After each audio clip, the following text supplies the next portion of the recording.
정신건강의학 전문의인 김현철 씨가 쓴 불안하니까 사람이다 라는 책에는 이런 이야기가 실려 있어요. 어느 커플이 있었는데 자주 다투었습니다. 남자는 은근히 이기적인 말과 행동, 낭만과 따뜻함이라고는 찾아보긴 힘든 사무적인 성격에 정남이 떨어지는 태도를 가지고 있었기 때문이에요. 사실 여자는 예전부터 이 남자와 맞지 않는다고 생각해서 몇 번이나 헤어지려고 결심했었지만 그게 말처럼 쉽지만은 않았습니다. 그래서 울며 겨자 먹기 식으로 그의 곁에 그냥 머물고 있었던 거죠. 그녀가 이런 이해하기 힘든 행동을 하는 이유가 있어요. 누구라도 자기 옆에 있는 게 그나마 없는 것보다 낫다고 생각했기 때문입니다. 그래서 남자친구와 사이가 나빠진 뒤로 이 여인은 불안해지기 시작하는 거예요. 홀로 설 수 없고 그렇다고 남자에게 편하게 기대지도 못합니다. 혹시나 버림받을까 봐 두려워서 투정도 부리지 못했다는 거죠. 그녀가 주변 사람들의 만류에도 불구하고 이렇게 불안정하고 만족스럽지 못한 교제를 유지했던 이유는 그 남자를 향한 진실한 사랑 때문이 아니라 버림받음에 대한 불안을 잠재우기 위한 몸부림이었다는 거죠. 그런데 그녀가 이렇게 불안에 사로잡히게 된 원인이 있었다는 거예요.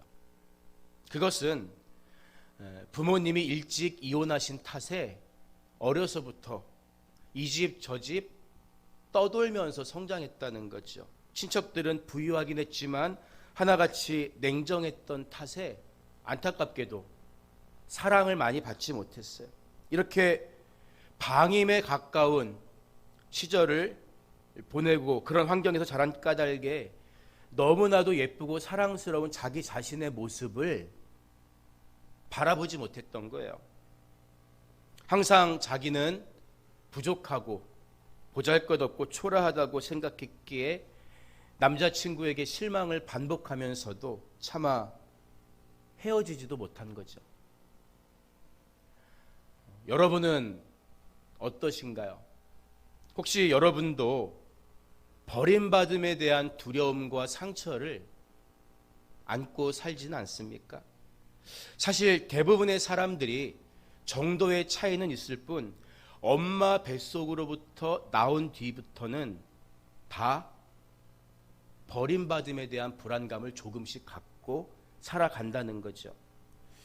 우리가 이런 시각으로 오늘 본문에 나오는 유다 백성들의 마음을 헤아릴 필요가 있다는 거예요. 왜냐하면 우리가 읽은 이사야 62장은 유다 백성들이 바벨론 포로 생활을 끝내고 고국으로 돌아왔을 때를 배경으로 하기 때문입니다.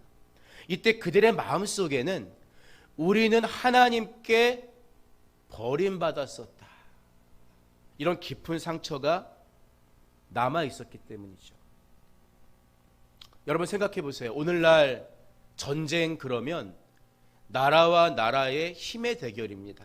그래서 전쟁에 이기고 지는 것은 그 나라의 군사력과 전략에 달려있다. 대부분 사람들이 이렇게 생각하잖아요. 하지만 고대 이스라엘, 가나안 일대 사람들의 생각은 그렇지가 않았어요. 그들은 전쟁을 그 나라의 신과 이 나라의 신의 대결, 신과 신의 대결이라고 이해했습니다. 따라서 전쟁의 패배는 단순히 나라 간의 힘의 대결에서 진 게 아니었어요. 여러분, 그렇다면 북이스라엘이 아수르에 의해 철저하게 짓밟히고 남유다 또한 바벨론의 포로로 끌려갔을 때 그들의 마음 깊게 드리운 그림자가 무엇이었을까요? 그것은 한마디로 하나님이 이제 우리를 버리셨다. 버림받음에 대한 슬픔이었다는 거죠. 물론 우리가 성경을 통해 확인할 수 있는 것처럼 하나님은 몇 번이나 예언자를 보내셔서 돌아오라고 외치셨어요. 또 유다의 멸망이 끝까지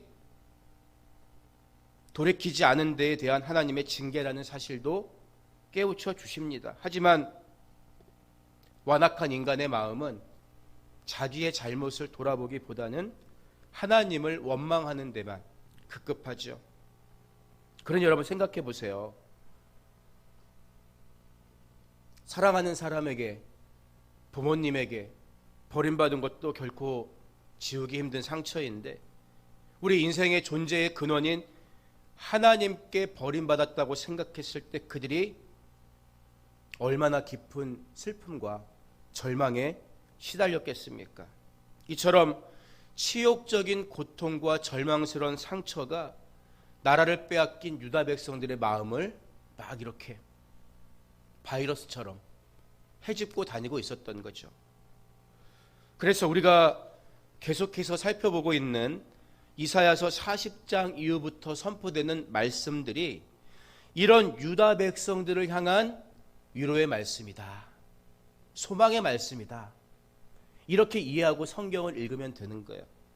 하나님은 그래서 직접 백성들을 위로하시기도 했고 또 이사야의 입을 통해서 위로의 말씀을 전해주시기도 합니다. 그런데요, 오늘 우리가 읽은 본문에서 말하는 주체는 나는이라는 1인칭으로 표기되어 있잖아요. 그렇다면 여기서 나는 누구를 가리킬까요? 하나님 자신일까요? 아니면 하나님의 말씀을 대언하는 이사야일까요? 그런데 이사야 62장은 내용적으로 보면 61장부터 계속 이어지는 말씀입니다. 이사야 61장 1절은 이렇게 시작해요. 주 여호와의 영이 내게 내리셨으니 이는 여호와께서 내게 기름을 부으사 가난한 자에게 아름다운 소식을 전하게 하려 하심이라. 굉장히 익숙하게 들어본 구절이죠. 예수님이 마귀에게 시험을 받으신 후 나사렛 회당에 들어가셔서 처음으로 이 구절을 읽어주시면서 이 글이 오늘 너희 귀에 응하였느니라. 이렇게 말씀하세요. 그래서 대부분의 성경학자들은요, 이사야서 61장부터 시작되는 이야기를 끌고 가는 주체를 하나님 자신, 이사야도 아닌 그리스도로 해석하고 있습니다. 그렇기 때문에 오늘 본문에 나오는 나는 성육신으로 이 땅에 오시기 이전에 성자 하나님이신 그리스도로 이해하면서 본문을 들여다볼 때 그 내용과 의미가 정확하게 해석될 수 있는 거예요. 오늘 본문 1절을 보면 나는 시온의 의가 빛같이 예루살렘의 구원이 횃불같이 나타나도록 시온을 위하여 잠잠하지 아니하며 예루살렘을 위하여 쉬지 아니할 것인즉 이렇게 말씀하고 있습니다. 성자 하나님이신 그리스도께서 시온의 의가 빛같이 예루살렘의 구원이 횃불같이 나타날 때까지, 다시 말하면 모든 사람들이 그것을 바라보고 인정할 수 있을 때까지 잠잠하지 않고 쉬지도 않을 것이다. 이렇게 선언하고 계시는 거예요. 비록 유다 백성들은 버림받은 상처 때문에 괴로워하고 있을지라도, 하나님이 왜 우리 불행에 대해서 침묵하고 계시지? 의아해하고 있을지라도 하나님은 결코 당신의 백성을 포기하지 않고 구원을 이어가시겠다. 이 말씀이죠. 설명드렸던 것처럼 이 말씀을 하시는 주체는 누구시라고요? 그리스도십니다. 따라서 본문에서 말하는 시온이란 말의 1차적인 의미는 이사야의 예언을 읽고 있는 당시 사람들에게는 말 그대로 예루살렘의 회복이 되겠지만 궁극적으로는 예수 그리스도의 구속 사역으로 이 땅에 건설될 진정한 시온, 교회를 의미한다고 말할 수 있는 거예요. 교회. 여러분, 그렇다면 예수님이 이미 2000년 전에 교회를 세우셨는데 왜 예수님은 교회를 위해서 내가 쉬지 않겠다, 잠잠하지 않겠다 이런 말씀을 하고 계신 걸까요? 교회를 세워놓으면 끝난 게 아닐까요? 그렇습니다. 여러분 잘 생각해 보세요. 교회가 구원받은 백성들의 모임이긴 하지만 아직 우리는 완전한 구원에 이른 것은 아니라는 거예요. 신앙에는 이미와 아직 사이에 긴장이 있습니다. 그 속에서 우리를 인도하시는 성령님께 순종하고 그분의 도우심에 의지할 때 우리는 아직 이르지 못한 구원의 나라에 온전히 이룰 수가 있는 거죠. 인간의 의가 없어요. 우리를 도우시는 성령님의 은혜입니다. 그래서 구원의 완성은 마지막 때에 이루어지는 거잖아요. 그런데 교회가 지금 현실에 속해 있는 이 세상은 완벽한 세상입니까? 아니에요. 불완전하고 깨어진 세상입니다. 인간의 타락과 함께. 그래서 사탄이 성도를 넘어뜨리기 위해서 도처에서 우리를 미혹하며 공격해 오고 있고 우리는 연약함으로 인해서 종종 실족하고 죄를 저지르기도 하는 거예요. 그렇기 때문에 만약에 예수님께서 2000년 전에 교회를 세워놓기만 하고 뒤로 물러나서 팔짱 끼고 아무 일도 하지 않으신다면 교회는 그 생명을 스스로 유지하기 어렵다는 거예요. 그래서 교회가 완전한 구원에 이르기까지 그리스도께서는 교회를 위한 열심과 사역을 결단코 멈추지 않으시겠다. 쉬지 않으시겠다. 잠잠하지 않으시겠다. 도와주시겠다고 선언하고 계신 거예요. 우리 주님은 지금도 나와 함께 계시고 나와 함께 일하고 계십니다. 이런 돌보심과 수고가 있기에 교회는 음부의 권세가 이기지 못하고 험한 세상에서 무너지지 않고 마침내 구원의 완성을 보게 될 것입니다. 우리는 말씀을 통해서 이런 승리를 미리 확인하고 미리 알고 싸우는 거예요. 여러분, 그러면 우리는 어떤 삶을 살아야 할까요? 그것은 우리를 이런 성도로 불러주신 그 영광에 합당한 삶을 사는 것입니다. 영광에 걸맞는 삶을 살아야지 쪼잔하거나 과거처럼 초라하게 살아서는 안 된다는 거예요. 본문 2절을 보면요, 이방 나라들이 내 공의를 묻 왕이 다시 내 영광을 볼 것이요 너는 여호와의 입으로 정하실 새 이름으로 일컬음이 될 것이며 라고 말씀하고 계세요. 여러분, 하나님의 의는 당신의 백성을 끝까지 구원하시는 사랑 속에 드러나는 거예요. 하나님의 의와 구원의 역사는 함께 가는 것입니다. 따라서 우리 가운데 드러나는 공의와 영광은 우리 자신의 것이 아니라 우리에게 베푸시는 하나님의 대속의 은혜 속에 드러나는 공의와 영광이라는 사실을 우리가 기억해야 하는 거예요. 작게는 무너진 예루살렘이 재건되도록 인도하시는 하나님의 그 공의와 구원의 영광을 주변 사람들이 다 바라보면서 야, 하나님 정말 살아계시구나, 하나님께 영광을 돌리게 될 것이지만 궁극적으로는 죄로 인해 멸망할 수밖에 없었던 내 인생이 구원받고 하나님의 귀한 자녀가 되는 모습을 통해서 야, 저 사람을 구원하시는 하나님 살아계시는구나, 하나님의 영광과 그 의가 세상에 드러나게 될 것이다. 우리 교회를 통해서, 성도들의 구원받은 삶을 통해서 이 말씀을 하고 계시는 거예요. 그런데 2절 후반부를 보면요, 새 이름으로 일컬음이 될 것이며 이렇게 이야기하고 있어요. 단순히 우리를 구원하셨을 뿐만 아니라 우리의 이름을 바꿔주신다는 거예요. 우리가 이전과는 완전히 다른 위상을 지닌 사람으로 변화되리라는 말씀입니다. 왜냐하면 이름 속에는 그 사람의 존재가 담겨 있기 때문이에요. 이름을 변화시켜 주신다는 것은 우리 존재의 질적 변화를 이야기하는 거예요. 그래서 예수님은 베드로에게, 시몬에게 뭐라고 말씀하십니까? 내가 네게 이르노니 너는 베드로라. 내가 이 반석 위에 교회를 세우리니 음부의 권세가 이기지 못하리라. 말씀해 주신 거예요.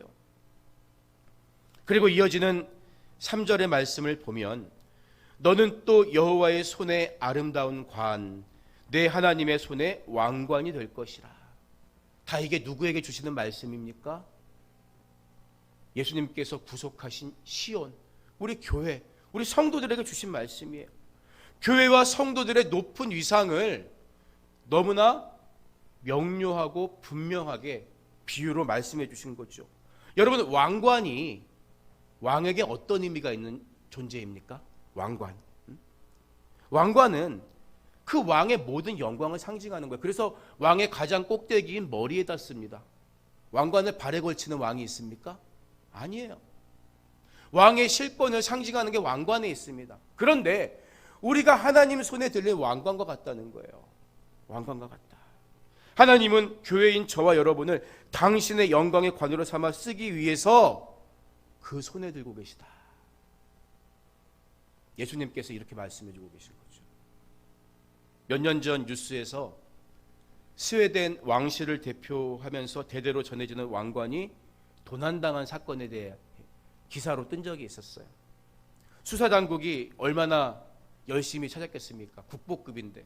그런데 5일이 지나서 도난품을 모두 발견했다고 발표했는데 도난당한 왕관을 발견한 장소가 어처구니 없게도 스톡홀름 근교의 한 쓰레기통이었다고 합니다.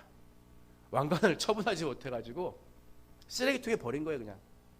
여러분, 왕관의 가치를 제대로 모르는 사람들이 아무리 에이 그 왕관 그까짓 거 아무것도 아니야 떠들어도 그들이 떠든다고 또는 왕관을 홀대한다고 왕관의 가치가 상실됩니까? 전혀 그렇지 않아요. 마찬가지로 세상이 교회를 멸시한다고 해서 그 본질적인 위상이 하나님이 높여주시고 세워주는 위상이 훼손되는 건 아니라는 거예요. 하나님이 그 면류관을 높이 드시는 날, 그 왕관을 높이 세워주시는 날, 하나님의 왕관과도 같은 교회와 성도를 멸시하는 자들은 자신의 어리석음으로 인해서 땅을 치며 후회하게 될 날이 반드시 올 것입니다. 여러분, 그렇기 때문에 여러분은 왕관으로서 여러분의 진짜 가치를 몰라주는 세상에서 위로받으려고 하면 안 되는 거예요. 가치를 모르는데 어떻게 그들이 위로를 할 수 있겠습니까? 가치를 모르는데.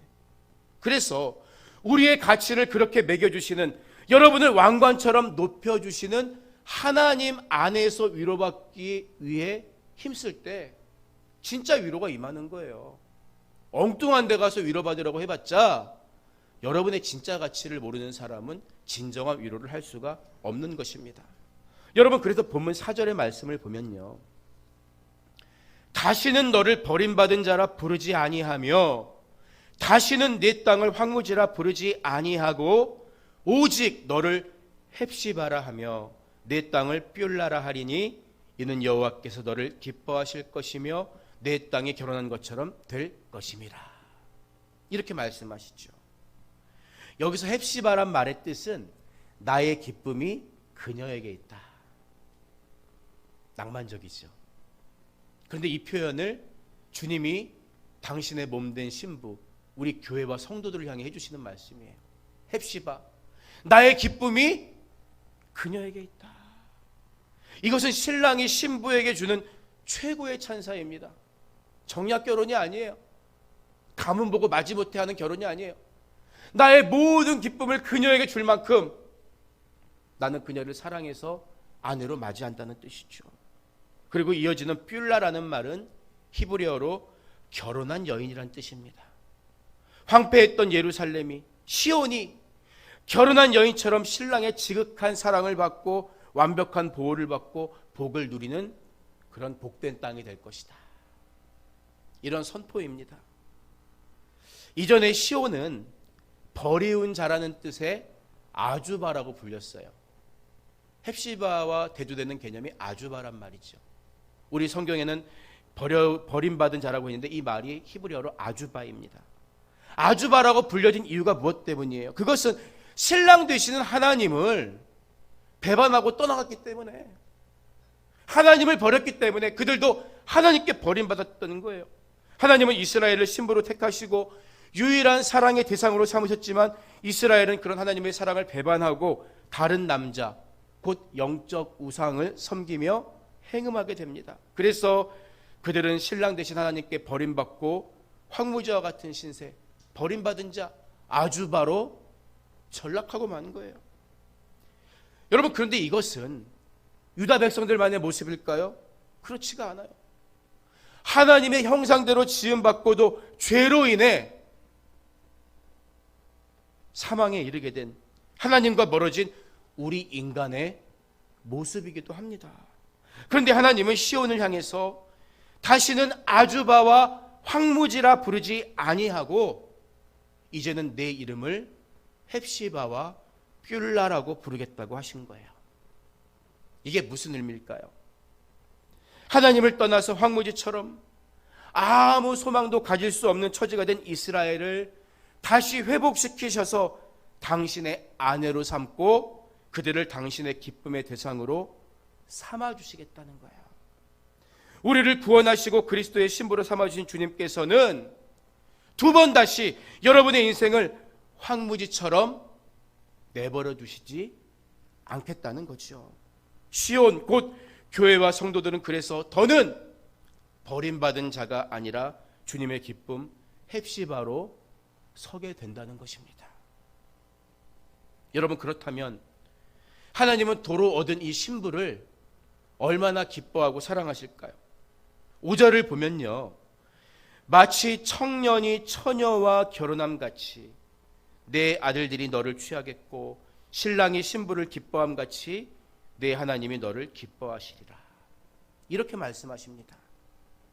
여러분, 청년이 처녀와 결혼하듯이 그의 아들들이 회복된 예루살렘 땅에 거할 것이라는 말씀이에요.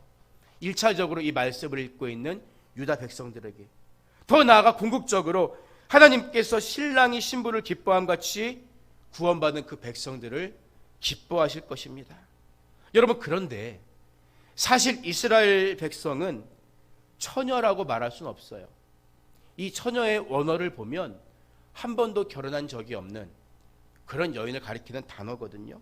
그런데 사실 이스라엘은 한 번 결혼했다가 버림받은 여인과 같았다고 이야기하기 때문입니다. 하나님을 버리고 끌려간 나라에서 새로운 결혼으로 잘 살긴커녕 짐승처럼 끌려다니며 노예로 살았잖아요.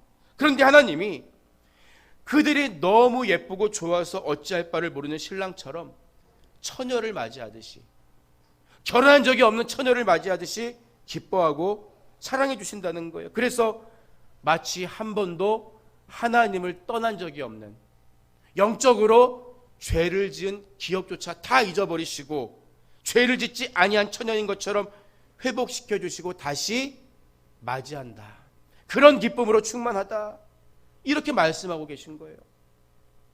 우리도 마찬가지였잖아요. 우리 또한 하나님의 기쁨이 될 수 있는 자격이 없는 사람들이었습니다.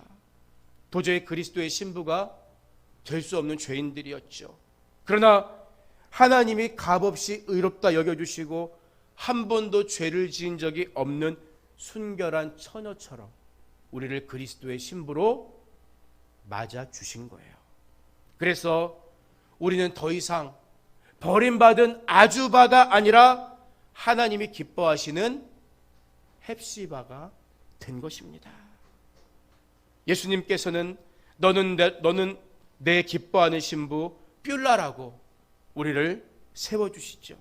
바로 이것이 이사야서를 통해 오늘 우리에게 들려주시는 하늘의 위로가 되는 것입니다.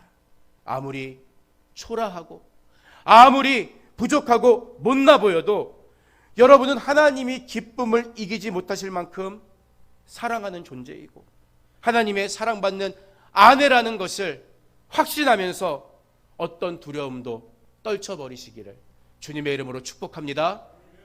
우리는 신분이 바뀌었어요. 이름이 바뀐 거예요. 오늘 말씀을 마무리합니다.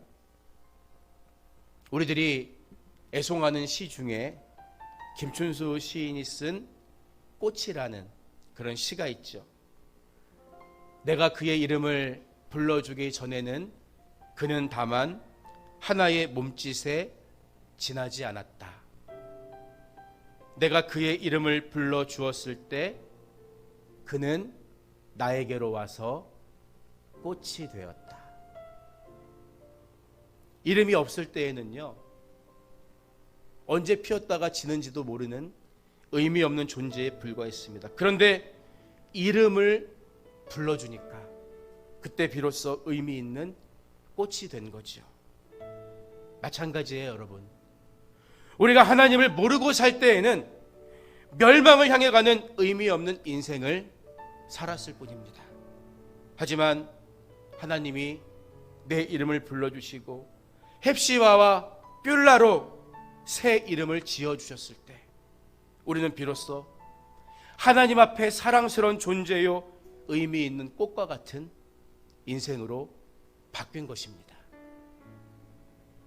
그래서 우리에게는 무엇과도 바꿀 수 없는, 무엇으로도 대신할 수 없는 이름이 있어요. 사람이 불러주는 이름보다 더 귀한 것이 하나님과의 관계에서 불러주시는 관계의 이름입니다. 신랑에게 가장 귀한 이름은 신부라는 이름이죠. 아무리 부족하고 초라해도 나는, 여러분은 신부로 부르심을 받았습니다. 다시 버림받는 슬픔은 헵시바와 뷸라에게는 없습니다. 하나님 앞에 나는 꽃과 같은 인생이다, 신부와 같은 인생이다, 이 사실을 기억하면서 언제나 꽃처럼 아름답고 향기 나는 예수 그리스도를 닮은 인생을 살아가는 여러분이 되시기를 주님의 이름으로 축복합니다.